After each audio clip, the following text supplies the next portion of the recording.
у женщины одна природа, у мужчины другая природа, и они друг друга не понимают. То есть женщина не понимает, как вообще можно так быстро сближаться с человеком, которого я вижу там первый, второй раз в жизни, да, а мужчина не понимает, а чего тянуть, если она мне нравится, я ее хочу, все понятно же, давай уже как бы сближаться, да. Вот. И вот проблема заключается в том, что они не готовы друг друга услышать и принять эту разность.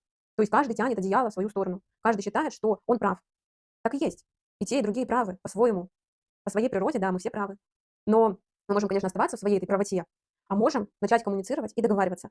Но, опять же, через принятие вот этой разности и через уважение, да. То есть я уважаю, что у тебя по-другому.